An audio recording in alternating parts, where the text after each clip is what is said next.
तुम्हारे social science के exam में 5 नंबर पक्के करा रहा हूं। वो कैसे भैया? मैप वर्क टोटल 5 नंबर में तुमसे पूछा जाता है और जितने भी इंपॉर्टेंट इंसिडेंट यहाँ पे जितने भी इंपॉर्टेंट चीजें हैं सब कुछ मैंने एक जगह लिख दिया है, important with their map answer. देखो आप मेरे पीछे एक पीडीएफ देख पा रहे हो, मैंने खुद इसको फ्रेम करा है और एनालिसिस के बाद लगभग 5 से 6 साल की पेपर की एनालिसिस करी है मैंने। जो भी इंपॉर्टेंट चीजें हैं सब कुछ यहाँ पर मैंने डाल दिया है। देखो सबसे पहले अगर हिस्ट्री में बात करें नेशनलिज्म इन इंडिया से भैया क्या क्या चीजें हैं।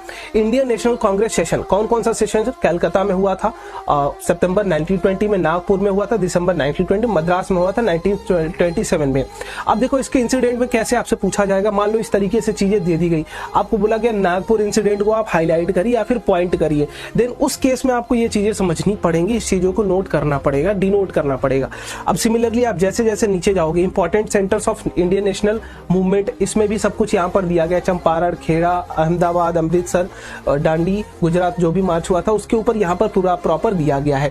अब उनके भी आंसर्स यहाँ पर दिए गए। जैसे जैसे आप नीचे जाओगे जितने जितने इंपॉर्टेंट पार्ट है, जैसे यहाँ पर फॉरेस्ट वाले लैंड्स कहाँ है, एलुवियल सॉइल कहाँ पाई जाती है, रेड सॉइल कहाँ है, ये सब कुछ इंपॉर्टेंट मैंने एक पीडीएफ में डाल रखा है। अब ये पीडीएफ मैं आपको प्रोवाइड करने वाला हूँ, उसके लिए आपको कमेंट करना पड़ेगा भैया map, but before that follow जरूर कर लेना, अदरवाइज आपके डीएम में मैं लिंक नहीं भेज पाऊंगा। या फिर अगर आपको लिंक नहीं मिलती है देन मेरे भाई आप इस क्यूआर कोड को भी स्कैन करके डाउनलोड कर सकते हो, या मेरा टेलीग्राम ग्रुप ज्वाइन कर लो, बायो में लिंक है, वहां से फ्री में जाके डाउनलोड कर लो। और ऐसी और रील्स के लिए फॉलो जरूर कर लेना।